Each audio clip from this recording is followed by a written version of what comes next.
காலத்தின் நகர்வை நாம் கடிகாரத்தை வைத்து மட்டும் கணக்கிடுவது இல்லை. நம்மை சுற்றி நாம் பார்க்கும் காட்சிகள், மனிதர்கள், எழுந்து எழுந்து மறையும் கட்டிடங்கள், காணாமல் போன சாலைகள், இவை அனைத்துமே கால ஓட்டத்தை அவதானிக்கும் சாட்சிகள். 100 ஆண்டுகள், அதற்குள் எத்தனை தலைமுறைகள், எத்தனை மாற்றங்கள். அந்த வாழ்க்கை ரொம்ப வித்தியாசமான வாழ்க்கை, ரொம்ப நல்லா இருந்தது. அப்போ எனக்கு அங்கே சொந்தக்காரங்களுக்கு பஞ்சமே இல்லை. டெய்லி போகும்போது அந்த நினைவுகள் எல்லாம் எனக்கு ரொம்ப பசுமையாக இருக்கும். என்னத்தான் பழைய ஞாபகம் மாதிரி வராது. அதை நம்ம ஒன்றும் செய்ய முடியாது, ஏற்றுக்கிட்டு போயிட்டே இருக்க வேண்டியதுதான். சென்ட் ஜார்ஜஸ், போத்துங் பாசிர், கோலமாயர், இந்த வட்டம் நம்மவர்கள் கூட்டம் கூட்டமாக இருந்த மற்றும் ஒரு வட்டாரம். தமிழகத்தில் இருந்து கப்பல் ஏறி கடல் மார்க்கமாக இந்த தீவுக்கு வந்து சேர்ந்த பலரில் இந்த வட்டாரத்தில் குடியேறினர் ஒரு குறிப்பிட்ட பிரிவினர்.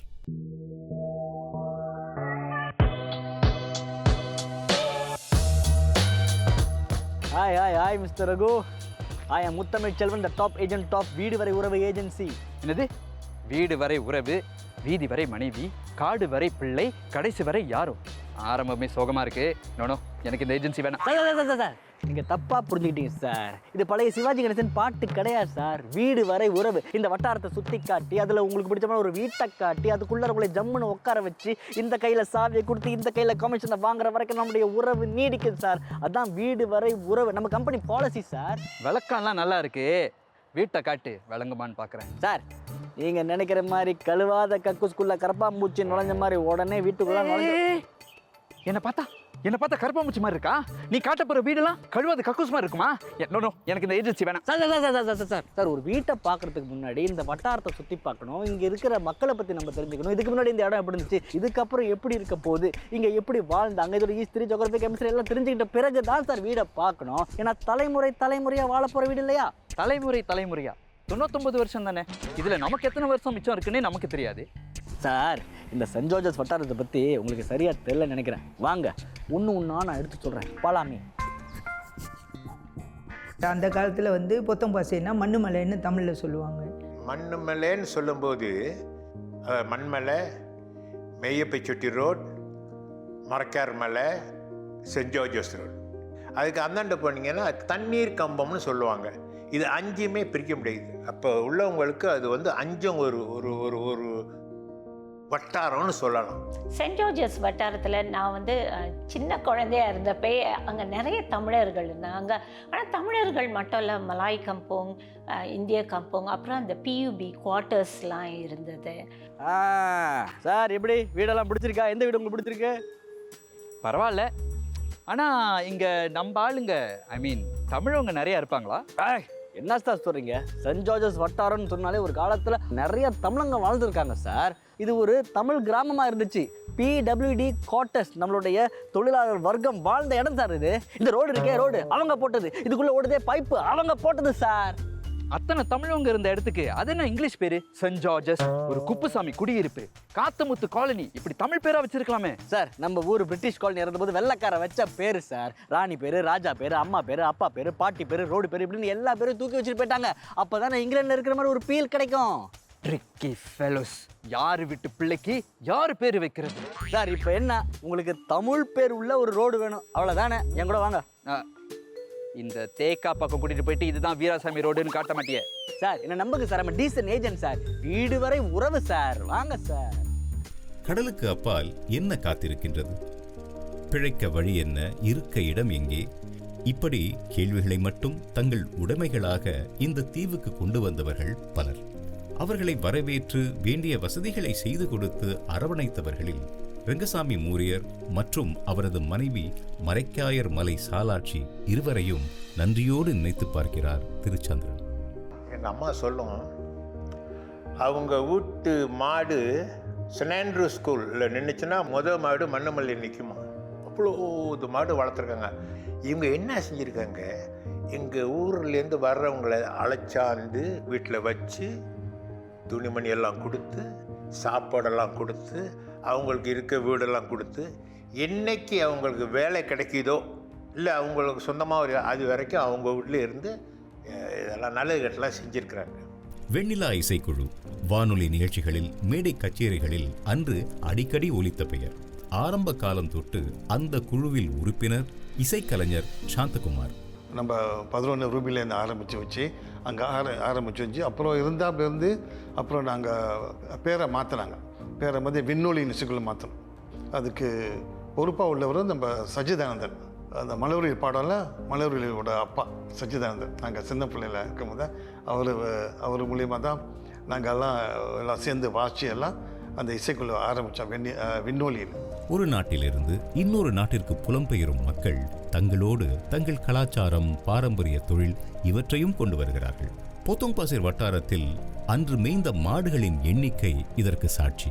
பால் வியாபாரம் செய்த குடும்பத்தில் பிறந்தவர் திருமதி சாந்தா. நம்ம இருந்தது வந்து இப்போ போத்தோங் பாசேரில் இந்த MRT ஸ்டேஷன் இருக்குல்ல, கரெக்டாக அந்த இடத்துல நாங்கள் இருந்தோம். அங்கே வந்து ஒரு ஆர்கிட் கார்டன் இருந்தது. அதுக்கு பின்னால் தான் எங்கள் வீடு.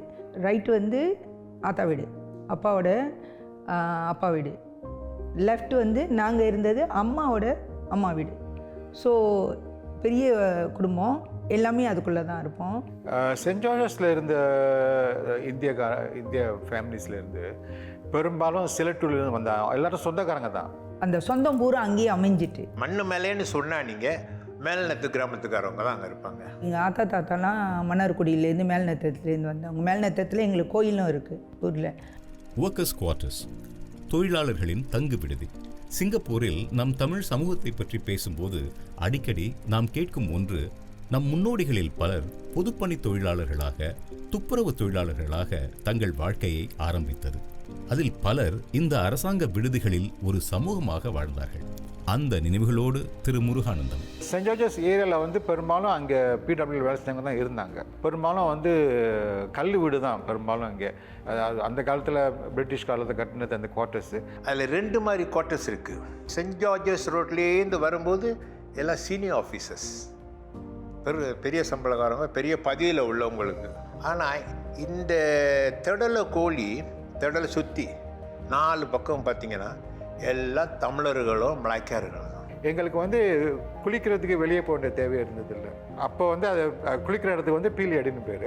ஜாமாங்கூடு வந்து சென்ட் ஜார்ஜஸ் ரோட்டில் வந்து எங்களுக்கு வீட்டுக்குள்ளேயே இருந்துச்சு. ஆனால் பொதுவாக வெளியில் கட்டியிருப்பாங்க. ஸோ அது 2 தான் இருக்கும். அப்போ ஒருத்தர் உள்ளுக்கு போயிட்டாங்கன்னா மற்றவங்க வெளியே நின்று சீக்கிரம் வா, வெளியே வாங்குவாங்க. அந்த காலத்தில் அந்த ஃப்ளஷிங் சிஸ்டம்லாம் கிடையாது.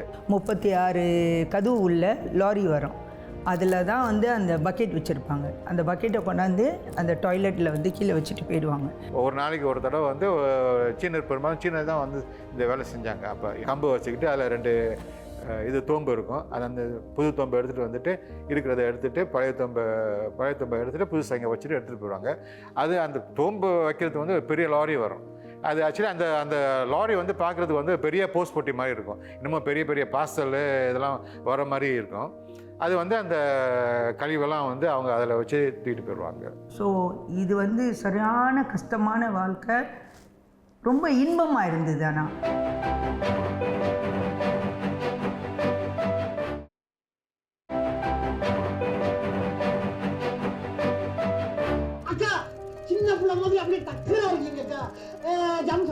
சில கலைஞர்களை நம்மால் மறக்க முடியாது. தொலைக்காட்சியில், வானொலியில் அவர்களது குரலை பார்த்து கேட்டு வளர்ந்தவர்கள் நாம். அப்படி ஒரு கலைஞரை பற்றி திருமதி வெண்ணிலா. காலம் சென்ற திரு டேவிட் பாலா வந்து எங்கள் அண்டை வீட்டுக்காரராக இருந்தார். அவரை பற்றி நிறைய ஞாபகங்கள் இருக்கு. அவர் வந்து ரொம்ப நல்லா அழகாக பாடுவார், ரொம்ப ஹாஸ்யமாக பேசுவார். எல்லாரும் அவரை சூழ்ந்து உட்காந்து அவர் பேசுகிறதெல்லாம் கேட்போம். தொலைக்காட்சியில் வருவதற்கு முன்னாலே எங்களுக்கெல்லாம் அவர் வந்து ஒரு பெரிய ஹீரோ மாதிரி. அப்போ நாங்களாம் பார்த்து ரசித்த ஒருவர் வந்து தொலைக்காட்சியில் வந்தப்போ எங்களுக்கு ரொம்ப ரொம்ப சந்தோஷமாக இருந்தது. நாங்கள் எல்லாத்தையும் போய் இது எங்கள் அண்ணன் தருமா இவர் அண்ணன் ரொம்ப பெருமைப்பட்டுக்கிட்டோம். இன்றைக்கு வரைக்கும் நான் நினைக்கிறேன் நாங்கள் எல்லாருமே அந்த நினைவுகளை என்றைக்குமே மறக்க முடியாது. அந்த சென்ட் ஜார்ஜஸ் ஏரியாவிலேருந்து எனக்கு தெரிஞ்ச இன்னொரு தொலைக்காட்சி அப்போ பிரபலமாக இருந்தவங்க வந்து கோப்பெருந்தேவின்னு ஒருத்தங்க இருந்தாங்க. அவங்க வந்து அந்த சென்ட் ஜார்ஜஸ் கம்பத்தில் இருந்தாங்க. அவங்களும் சரியான பேச்சாளர், தமிழில் வந்து அவங்க ரொம்ப நல்லா பேசுவாங்க. அவங்க கூட நான் வந்து இளைய தலைமுறைன்னு ஒரு தொலைக்காட்சி ப்ரோக்ராம் ஒன்று செஞ்சேன். அப்போ வந்து தொலைக்காட்சி ப்ரோக்ராமில் வந்து இளையர் ப்ரோக்ராமுக்கு கலர் ப்ரோக்ராம்னு அதான் கலர் ப்ரோக்ராம். அது நான் அவங்க கூட வந்து ஹோஸ்ட் பண்ணேன். மொழி, ஆன்மீகம் இந்த இரண்டிலும் அதிகம் பற்று கொண்டவர்கள் நம் சமூகத்தினர். அதனால்தான் கோயில்கள் காலம் காலமாக சமூகம் ஒன்று கூடும் இடமாக இருந்து வந்திருக்கின்றன. எப்படி பிடிச்சேன் பார்த்தீங்களா சார்? நீங்கள் கேட்ட மாதிரியே ஒரு இடம். ஐயா, என்னை ஏமாந்தவன் நினச்சியா? பொத்தம் பஸ்ஸர் கூட்டிகிட்டு வந்து என்னை ஏமாத்த பார்க்குறியா? என்ன வெளியூர்காரனவே நினச்சிட்டியா? ஐசி பார்க்குறியா? சார் இப்போ தான் சார் இது பொத்தம் பாஸ். ஒரு காலத்தில் நம்ம ஆளுங்க இந்த இடத்த மண்ணு மலைன்னு கூப்பிட்டாங்க. என்னது மண்ணு மலையா? பத்து மலை கேள்விப்பட்டிருக்கேன், 7 மலை கேள்விப்பட்டிருக்கேன், தண்ணி மலை கூட கேள்விப்பட்டிருக்கேன். அது என்ன மண்ணு மலை? சார் இந்த இடத்த நம்மளுடைய தமிழர்கள் செல்லமாக மண்ணு மலைன்னு கூப்பிட்டாங்க சார். அது மட்டும் இல்லை, மன்னார்குடியிலேருந்து எத்தனை பேர் இங்கே குடி வந்திருக்காங்க தெரியுமா? மாடு. ஏய், இங்கே பசு மாடெல்லாம் வளர்த்துருக்காங்க சார். பக்கத்துல இருந்து பார்த்த மாதிரியே சொல்றான். இன்னும் என் கண்ணிலே நிக்குது சார் எருமை. ஏய், வடநாட்டுக்காரங்க எருமை வளர்த்துருக்காங்க, 5-6 குளம் இருந்திருக்கு. மாடு நடமான இடம் எங்கேயாவது கிடைக்குமா சார்? சார் அங்கே பாருங்க, அந்த பிளாக்கு 6வது மாடி ரெனோவேஷன் எல்லாம் முடிஞ்சு சூப்பராக அப்படியே இருக்கு சார். 5 வருஷமா யாருமே குடி போகல. பேசி முடிச்சிடுமா? 5 வருஷமா யாருமே குடி போகலையா? பிளாக் நம்பர் என்ன சொன்னேன்? 9. வீட்டு நம்பரு 668 968 54 115 238 416. கூட்டி என்ன உதைக்குதே. இப்போ நான் உதைக்க போறேன். என்னதே? நான் உங்களுக்கு உழைக்க போறேன்னு சொன்னேன் சார். வீடு வரை உறவு டாப் ஏஜென்சி, உங்களுக்காக நான் உழைக்க போறேன். இதை ஒன்று சொல்லிடுவான். போயா அடுத்த இடத்த காட்டு. மண்ணு மேலேங்கிறது வந்து ஒரு எங்களை பொறுத்த வரையில் 2 செக்கடி இருந்துச்சு. மெய்யப்ப செட்டியார் ரோட்டில் வந்து அந்த எண்ணெய் செக்கு வச்சுருந்தாங்க, முத்தியா செட்டியார். சென்ட் ஜோசப் பொறுத்த வரைக்கும் இந்த கொஞ்சம் வசதி இல்லாதவங்கெல்லாம் வந்து வீடு எல்லாம் வந்து இந்த அத்தாப்பீடு இருந்தது, எல்லாம் அத்தாப்பீடு தகர வீடு எல்லாம் அதில் இருந்து எல்லாம் இருந்தாங்க. நீங்கள் அந்த ரூமில் பேசுனீங்கன்னா இந்த ரூமில் கூட கால் விடும், அப்படி இருந்தது. ஸோ ஒரு வீட்டுக்கு எப்படியும் ஒரு 6 பேர் 7 பேர் இருப்பாங்க. இப்போல்லாம் வந்து அவங்கவுங்களுக்கு ரூம்பு கேட்குறாங்க, அப்போல்லாம் கிடையாது. ஒரு ரூம்லேயே எல்லாம் மேலே ஒரு கட்டில் இருக்கும், கீழே நிறையா புல் ஓவர் பெட்டு இருக்கும், இழுத்து போட்டு ராத்திரி படுத்துக்கிறது. காலையில் பார்த்திங்கன்னா அந்த மாதிரி அவ்வளோ பேர் அந்த வீட்டில் இருந்தாங்களான்னு கூட யோசிக்கிற மாதிரி இருக்கும். இப்போ பொதுவாக எல்லாரும் வீட்லையும் நம்ம வீட்டிலலாம் ஆடெல்லாம் வளர்ப்பாங்க. கோழி, ஆடு, சிலவங்க மாடு வளர்க்குறாங்க. தமிழவங்க எல்லாம் மாடு வளர்த்தாங்க, பசு மாடு. ஆனால் அந்த பெங்காலி, யூபி, உத்தரப்பிரதேச, பெங்காலி அவங்க எருமை மாடு தான் வளர்ப்பாங்க. 1-2 பசு மாடு வளர்ப்பாங்க. ஆனால் முக்கியமாக வளர்க்குறது எருமை பால் தான். அதெல்லாம் கறந்து டவுனுக்கு அங்கே எங்கே கொடுக்கணுமோ அதெல்லாம் கொண்டு கொடுப்பாங்க. அந்த காலத்துலலாம் வந்து மாட்டை ஓட்டிகிட்டு வந்து, பண்ணையிலேருந்து ஓட்டிகிட்டு வந்து கறந்து நம்மளுக்கு பாலுகளை கொடுப்பாங்கலாம். நீங்கள் பார்த்தீங்கன்னா பெரும்பாலான நேரம் வந்து நாங்கள் வந்து படிக்கிறது, தூங்குறது, சாப்பிட்றத தவிர மற்ற எல்லா நேரங்களிலும் நாங்கள் வெளியில் தான் இருப்போம். விளையாண்டுட்டு இருக்கும்போதே ஒரு சின்னர் வருவார். அப்போல்லாம் வந்து இந்த ஐஸ் பால்னு சொல்லிட்டு வந்து விற்பாங்க. நாங்கள்லாம் வீட்டுக்கு போய் இப்போ மாதிரி கையெல்லாம் கழுவிட்டு சுத்தப்படுத்திட்டு குளிச்சுட்டுலாம் வருதில்லை. அப்படியே அந்த அழுக்கோடு போய் அவர் கொடுக்குற அந்த ஐஸ் பாலில் வாங்கிட்டு 5 வருஷம் 10 வருஷம் தான் அப்போ அந்த ஐஸ் பால் அதை வாங்கி அதில் சிராப்லாம் இருக்கும். அந்த சிராப் சீனியை கையில் பிடிச்சிட்டு அதை உறிஞ்சிக்கிட்டு எல்லோரும் இது சட்டையில் ஊற்றும், கையில் ஊற்றும். அதை பற்றி எங்களுக்கு பிரச்சனையாக கிடையாது. அப்புறம் இப்போ மழையெல்லாம் பெய்ய போகுதுன்னா அந்த இலைகள்லாம் அப்படியே பறந்து வரோம்ல, யார் வந்து நிறைய இலைகளை பிடிக்கிறதுன்னு அது ஒரு விளையாட்டாக இருந்தது எங்களுக்கு. டிவி பார்க்குறதுக்கு நம்ம வீட்டுக்கு தான் வருவாங்கலாம். நம்ம வீட்டில் வந்து அம்மா என்ன சொல்லுவாங்க, அவங்களுக்கு அந்த வாரம் தமிழ் படம் போடுறாங்களே எல்லாம் வந்துடுங்க. சைனீஸ் வரவங்க, மலாய்க்காரவங்கள அந்த படம்லாம் இன்னும் இருக்குது வீட்டில்.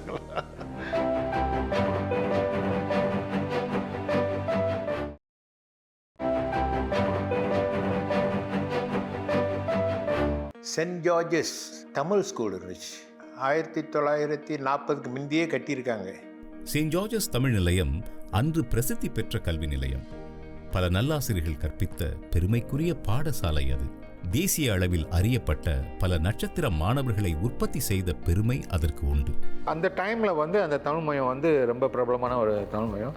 விவாத போட்டி, பேச்சு போட்டியில் வந்து ரொம்ப ப்ரைஸ்லாம் வாங்குவாங்க அந்த ஸ்கூலில் படிக்கிறவங்க, தமிழ் படிக்கிறவங்க. ஏன்னா ஆங்கில பள்ளியில் வந்து பெரும்பாலும் அப்போ வந்து தமிழ் வாத்தியாரங்களுக்கு கிடையாது. அதனால் வந்து அவங்கள வந்து இங்கே அனுப்புவாங்க படிக்கிறதுக்கு. அதில் என்ன ஒரு மகிழ்ச்சின்னா, அந்தந்த ஸ்கூல்லேருந்து வரவங்களுக்கு அவங்களுக்கு ஒரு சொந்த அந்த ஸ்கூலோட கல்ச்சரோடு அவங்க வருவாங்க. அந்த டைமில் வந்து ரொம்ப அருமையாக தமிழ் பேசக்கூடியவங்க வந்து எனக்கு நல்லா ஞாபகம் இருக்கிறது வந்து என்னோடய நண்பர் எஸ் உதுமான் கனி. அவர் வந்து இங்கே சென்ட் ஜார்ஜஸ் தமிழ் மையத்தில் வந்து தமிழ் படிக்கலை, ஆனால் நன்மன் பள்ளியில் படித்தார். ஆனால் அப்போ எங்களோட வந்து எங்கள் ஆங்கில பள்ளி ஒரே பள்ளியாக இருந்ததுனால, நாங்கள் ஒரே கிளாஸில் இருந்ததுனால எங்களோட இந்த தமிழ் பரிமாற்றம் ரொம்ப இருந்துச்சு எங்கள் 2 பேரும் கூட. சென்ட் ஜார்ஜஸ் பள்ளியைப் போலவே அந்த வட்டாரத்து பிள்ளைகள் படித்த மற்றும் ஒரு பள்ளி டவுனர் பள்ளி. எங்களோட தமிழ் ஆசிரியர்களும் திரு மசூது இருந்தார். எங்களோட முதல் தமிழ் ஆசிரியர் தெரிஞ்ச வரைக்கும் திரு கங்காச்சலம். இப்போ தயாரிப்பாளராக இருக்காருல்ல திரு வி கலைச்செல்வன், அவரே எங்களுக்கு வந்து ஆசிரியராக இருந்தார். அவரோட பாடங்கள் ரொம்ப சுவாரஸ்யமாக இருக்கும், நல்லா பாடுவார், வகுப்பே கலகலன்னு இருக்கும், எங்களுக்கு ரொம்ப சந்தோஷமாக இருக்கும். நாங்கள் வந்து அந்த காலத்தில் வந்து பஸ்ஸு டாக்ஸி இதெல்லாம் கிடையாது, நாங்கள் நடந்தே ஸ்கூலுக்கு போவோம். அப்போல்லாம் ஒரு 5 காசு தான் கடிகாசு, இருந்தாலும் நடந்து போங்கன்னு சொல்லுவாங்க. சில சமயம் நாங்கள் பள்ளிக்கு போகிற அந்த வழியில் வந்து இப்போ மழை எல்லாம் ரொம்ப பெஞ்சுனா அப்படியே வெள்ளம் மாதிரி ஆகிடும். அப்போ காலணி எல்லாம் கைட்டுட்டு அப்போ ரொம்ப நடக்கவே கஷ்டமாக இருக்கும், ஏன்னா 2 பக்கமும் புதராக இருக்கும். அப்போ அதில் நடந்து போனோம், அதான் ஒரே மழை வெள்ளம்னா அப்படியே தள்ளாடி தள்ளாடி போவோம். ஆனால் அது வந்து ரொம்ப சுவாரஸ்யமாக இருக்குது. இப்போ நினச்சி பார்த்தாலும் அது மாதிரி அனுபவங்கள் நமக்கு நிச்சயமாக கிடைக்காது. அதனால தான் நான் எப்போ போனாலும் அந்த சென்ட் ஜார்ஜஸ் ஸ்கூல்கிட்ட நின்று பார்த்துட்டு தான் போவேன். நம்ம வாத்தியார் கம்பு எடுத்துக்கிட்டுங்க நடப்பார், உங்கள் டீச்சர் இங்கே இருப்பாங்களே, நம்ம இங்கே தானே இருந்தோம் அப்படின்னு அந்த அந்த பழைய நினைவுகள் திரட்டி வரும். இன்று தேநீர் கடைகளைப் போலவே அன்று தென்னங்கள் விற்கும் கடைகளும் சிங்கப்பூரின் பல பகுதிகளில் இருந்திருக்கின்றன. குறிப்பாக இந்திய தொழிலாளர்கள் அதிக எண்ணிக்கையில் வாழ்ந்த இடங்களில். அந்த காலத்தில் வந்து இந்த பார் இதெல்லாம் கிடையாது, ஆனால் அந்த கம்பத்தில் ஒரு கல்லுக்கடை இருந்துச்சு, அதுவும் அந்த அரசாங்கம் நடத்துகிற கல்லுக்கடை. அந்த தென்னங்கல் இருக்குல்ல, அது வந்து ஒரு காலைல 10 மணிக்கெலாம் திறந்துருவாங்க, அது ராத்திரி வரைக்கும் ஓடாது, ஒரு 5-6 மணிக்கெலாம் மூடிடுவாங்க. அப்போ அந்த கல்லுக்கடையை கடந்து தான் நாங்கள் பெரும்பாலும் போகிறது உண்டு. அப்போ வந்து என்னோட தோழிகள் கூட சில பேர் நீ கல்லுக்கடை பக்கத்தில் இருக்கேன்னு கிண்டல்லாம் பண்ணுவாங்க. அதை நினச்சா அப்போ கொஞ்சம் ஆத்திரமாக இருக்கும். ஆனால் அது வந்து அந்த அந்த இடத்துல ஒரு அங்கமாகவே விளங்குனது அந்த கள்ளுக்கடைன்னு சொல்லலாம். ஐயா சார், தமிழ் பேர் உள்ள ரோடு வேணும் நீங்கள் கேட்டீங்க, உங்களை மண்ணுமலை காய்ச்சிட்டு போனால் அது சரியில்லைன்னு நீங்கள் சொல்லிட்டீங்க. இங்கே பாருங்க சார், அச்சடிச்ச தமிழ் பேர் மையப்ப செட்டியார் ரோடு. ஆஹா ஆஹா, சொன்ன மாதிரியே செஞ்சுட்டியா? தெரியும் சார் உங்களுக்கு பிடிக்கும்னு தெரியும் சார். என்ன சார் சாதாரண இடமா தான் இருக்குது, அந்த பக்கம் சென்ட் ஜார்ஜஸ் தமிழ் நிலையம் இருந்த இடம் சார். பின்னாடி பாருங்க சார், நம்மளுடைய மக்கள் கோவில் கொண்டாட்டம் பலகாரம் குத்தாட்டம் சந்தோஷமா வாழ்ந்த இடம் சார். சார் உங்களுக்கு ஒரு வீட்டை பார்க்குறோம், ஆப்ஷனில் சைன் பண்ணுறோம், டவுன் பேமெண்ட் கொடுக்குறோம், வீடை வாங்குறோம், கையில் சாவியை திணிக்கிறோம், என் கையில் கமிஷன் அமுக்குறோம், வீடு வரை உறவு பேர் அப்படி நிலநாட்டுறோம் சார். தம்பி முத்தமிழ் செல்வன், நீ உண்மையிலே பிரமாதமான ஒரு ஹவுசிங் ஏஜென்ட்னு நிரூபிச்சிட்டப்பா. இந்த சென்ட் ஜார்ஜஸ் புத்தம்பாசிர் வட்டாரத்தை பற்றி அதோட வரலாற்றை பற்றி என்கிட்ட சொல்லி இத்தனை நாளாக மூடி இருந்து என் கண்ணை திறந்து வச்சுட்டேன். சரி சார், எந்த வீடு பிடிச்சிருக்குன்னு முதல் சொல்லுங்க. ஒவ்வொரு வட்டாரத்துக்கும் ஒரு வரலாறு இருக்கு, இது இத்தனை நாள் எனக்கு புரியல பத்தியா? என்னது, கிளைண்ட்டு ரொம்ப இம்ப்ரெஸ் ஆகி மயக்கம் போட்டு உழுந்துருவான் போல. அதுக்குள்ளே செக் புக்கை எடுக்கிறோம், கையெழுத்து வாங்குகிறோம், பணத்தை உருவுறோம். வீடு வர உறவு சார், வீடு வர உறவு எல்லாம் அப்படி தான் சார். நான் நிறைய வீடு உங்கள்கிட்ட காமிச்சேனே, எந்த வீடு உங்களுக்கு பிடிச்சிருக்கு? அந்த வீடா, அல்லது 5 வருஷம் காலியாக இருந்துச்சு அந்த வீடா, அல்லது இந்த கொண்டு வாங்க போகிறீங்களா, அல்லது அந்த கொண்டு வாங்க போகிறீங்களா, அல்லது அந்த கொண்டு வாங்க போகிறீங்களா? செக் புக் எங்கே கொடுங்க, நான் போய் காலையில் எடுத்துகிட்டு வந்துடுவா. செக் புக்கெல்லாம் தேவை இல்லை தம்பி. ஏன்? நான் இப்போ இருக்கிறது சாங்கி வட்டாரம், கண்டிப்பாக அந்த இடத்துக்கும் ஒரு வரலாறு இருக்கும்ல. அதுக்கு அதை நான் தோண்டி எடுத்து அதை நல்லா படிச்சுட்டு அந்த இடத்துல இருக்கலாம்னு முடிவு பண்ணிட்டேன். அப்போ நான் லோன்னு சென்ட் ஜார்ஜஸ் ரோட்டையும் போத்தோம் பாசையும் சுற்றி காமிச்சேனே, அதுக்கு காட்டுற நன்றி கடனா சார் இது? ஐயோ, கடனே வேணாம், வீடு வாங்கினா அதெல்லாம் வாங்கணும், அதனால நான் வரேன், பாய். சார் ஐயோ, ஓவரா பேச்சு காரியத்தை கெடுத்துட்டியாடா. வீடு வரை உறவுன்னு கூவி கத்துறியாடா, உறவை வெட்டி விட்டு போறாடா தேங்காய் தலையா. டேய் சைனாட் வாயா, நில்றா வரேன்டா. 1968 வந்து எங்களை வந்து அங்கேருந்து நவுத்த ஆரம்பிச்சிட்டாங்க. ஏன்னா கவர்மெண்ட் வந்து அந்த இடத்த அரசாங்கம் எடுக்கிறதுனால எங்களை வந்து வேற ஒரு இடத்துக்கு மாற்றினாங்க. பொத்தம்பாசியில் கொஞ்சம் பேர் இருந்தாங்க, ஒம்போவில் கொஞ்சம் பேர் இருந்தாங்க, அப்புறம் பெண்டமியில் கொஞ்சம் பேர் இருந்தாங்க. இந்த 3 இடத்துல தான் பெரும்பாலும் அங்கே இருந்தவங்க வந்து பிரிஞ்சு போனாங்க. அந்த காலத்தில் நம்ம வந்து பெரியவங்களோட பேரை சொல்லி கூப்பிடவே மாட்டோம், அந்த பிள்ளைங்களோட பேரை வச்சு தான். இப்போ சங்கர் அம்மா, ட்ரெயின் அம்மா, கடைசி வீட்டுக்காரங்க அவங்க பிள்ளைங்க, சாந்தியோட அம்மா, ரவியோட அம்மா, அப்படி தான் கூப்பிடுவோம். அப்புறம் வந்து எல்லாரையுமே அண்ணன், அக்கா, தாத்தா, பாட்டி, அந்த உறவு முறை வந்து இருக்கும். என்னமோ நம்ம குடும்பத்தில் உள்ள ஒருத்தவங்க மாதிரி இருக்கும். அந்த பந்த பாசத்துக்கு வந்து ஒரு கண்டிஷன் கிடையாது. அது பாட்டு அது வந்து நம்ம அது அந்த சிறு வயசுல வளரும்போதே அப்படியே உருவாயிடுச்சு. அங்கேருந்து நாங்கள் எல்லாரும் பிரிஞ்சோடனே அது போச்சு. நான் இன்னும் அதே மாதிரி தான் இருக்கேன். ஆனால் இப்போ என்னை சுற்றி இருக்கிறவங்க வந்து, அதாவது நான் என் ஃபேமிலியை சொல்லலை, பக்கத்து நேபர்ஸை சொல்கிறேன். அது வந்து என்னால் திருப்பி அதை உருவாக்க முடியல இப்போ இருக்கிற நாளைக்கு. அது ஒரு ஏக்கம் இருக்குது, பெரிய ஏக்கம் இருக்குது எனக்கு. அதான் இப்போ வந்து அடுக்குமாடி வீடு கட்டடத்தில் அது மாதிரி அந்த அந்த அனுபவம், அந்த உறவுகள்லாம் கிடைக்கவே கிடைக்காது. அதை நம்ம ஒன்றும் செய்ய முடியாது, ஏற்றுக்கிட்டு போயிட்டே இருக்க வேண்டியதுதான். கண்ணுக்கு தெரியும் உலகம், அதே போல ஒவ்வொரு மனிதனுக்குள்ளும் கண்ணுக்கு தெரியாத அவனுடைய தனி உலகம். அது நினைவுகளின், ஞாபகங்களின் ராஜ்யம். அவனைச் சுற்றி எத்தனை மாற்றங்கள் ஏற்பட்டாலும் மாறாமல் அவனை அடையாளப்படுத்தும் அற்புத மனவெளி அது.